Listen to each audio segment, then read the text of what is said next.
So how is this different to fussy or picky eating that, say, a lot of parents may sort of talk about the kids being fussy eaters or picky eaters? Absolutely. So how is ARFID different? So we know that picky eating is really common. So there's statistics that show somewhere between 5 and 50% of children are picky eaters, and the age that they're picky is usually from about 1.5 to about 4, and so developmentally that's completely normal.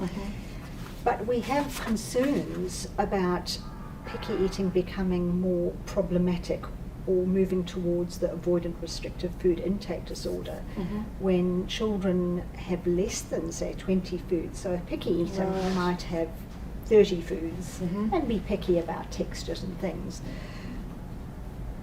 When they have fewer foods than meet their nutritional needs, that's when we are concerned. That's when it's not just picky eating.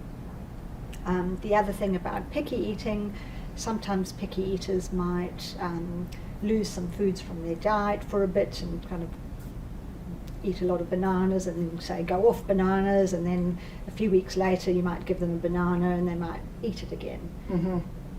That's normal, and that's the picky eating. Whereas someone with really restricted eating might lose the banana and then never get the bananas back again. Never go back there again. And their range can reduce and reduce and reduce as they lose food. So there's that sort of difference between picky eating and the more serious ARFID.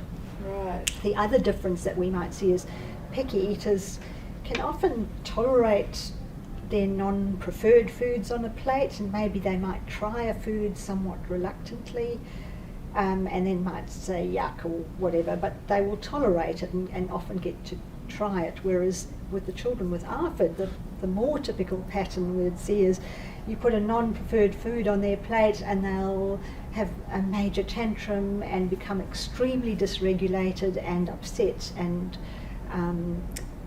find it hard to come back from that, and can't even often tolerate that food on their plate. So there's a qualitative difference between the amount of distress caused by a new or non-preferred food for a picky eater and a child with ARFID.